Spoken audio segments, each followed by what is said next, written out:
दोस्तों नमस्कार, मैं राम सूरत यादव। लगता है महाराष्ट्र सरकार की उल्टी गिनती शुरू हो गई है, क्योंकि जब से चुनाव का परिणाम आया है, मतलब लोकसभा चुनाव का परिणाम आया है, तभी से एक दूसरे के ऊपर प्रत्यारोप आरोप लगाए जा रहे हैं और खुल करके एक दूसरे के खिलाफ बयानबाजी दी जा रही है। वो चाहे उद्धव ठाकरे की पार्टी हो, चाहे एकनाथ शिंदे हो, चाहे अजीत पवार हो, चाहे बीजेपी हो, चाहे देवेंद्र फडणवीस हो, मतलब एक दूसरे के ऊपर आरोप लगाया जा रहा है। अब तो एकनाथ शिंदे यहां तक कह दिए कि 400 का नारा की वजह से जो है महाराष्ट्र में बीजेपी गठबंधन को और हमारी हार हुई है। तो आप समझ सकते हैं कि किस तरीके से एक दूसरे की आलोचना, एक दूसरे के ऊपर आरोप प्रत्यारोप लगाया जा रहा है। और ऐसा लग रहा है कि अब महाराष्ट्र की सरकार बहुत जल्द गिर सकती है, क्योंकि एकनाथ शिंदे ने जिस तरीके से अब बयानबाजी दे रहे हैं, बयानबाजी कर रहे हैं और बीजेपी को निशाने पर ले रहे हैं। और आपने देखा है कि एकनाथ शिंदे को जो है केंद्र में बहुत तवज्जो नहीं दिया गया है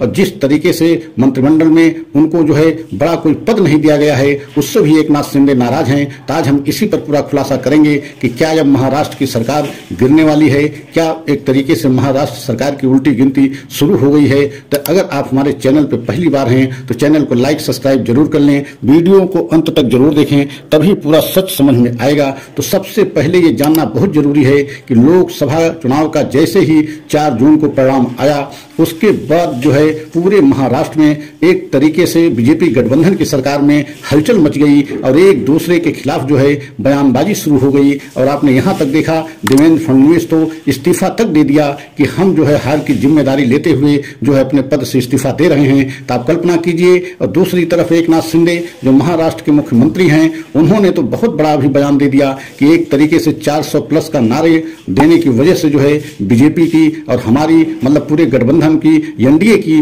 बहुत बड़ी हार महाराष्ट्र में हुई है। और आपने यह भी देखा है कि जो है 8 सीटें जो एक तरीके से जीती है एकनाथ शिंदे की पार्टी, लेकिन उनको मंत्रिमंडल में कोई बड़ा पद नहीं दिया गया। और जबकि आप बिहार में देखिए एक सीट जीतने वाली पार्टी को भी मंत्रिमंडल में शामिल किया गया है। तो आप कल्पना कीजिए कि एकनाथ शिंदे बेहद नाराज हैं, खासकर मंत्रिमंडल में उनको कोई बड़ा पद नहीं दिया गया। और अजीत पवार जो है वह भी काफी नाराज बताए जा रहे हैं। और अजीत पवार के विषय में तो यहां तक खबर आ रही है कि अजीत पवार पुनः अपने चाचा के पास लौटना चाहते हैं, मतलब शरद पवार उनके चाचा हैं। तो आप समझ सकते हैं कि अजीत पवार और एकनाथ शिंदे को लेकर के अब बहुत सारे कयास लगाए जा रहे हैं। और जिस तरीके से बीजेपी ने ऑफर एक तरीके से दिया था कि जो है उद्धव ठाकरे पुनः जो है बीजेपी में आ जाएं, बीजेपी के साथ मिल करके जो है महाराष्ट्र में सरकार बनाए लें, लेकिन अब ऐसा लगता नहीं, क्योंकि उद्धव ठाकरे ने स्पष्ट तौर से जो है जो बीजेपी के ऑफर को या प्रधानमंत्री मोदी के ऑफर को ठुकरा दिया है। क्योंकि उद्धव ठाकरे जानते हैं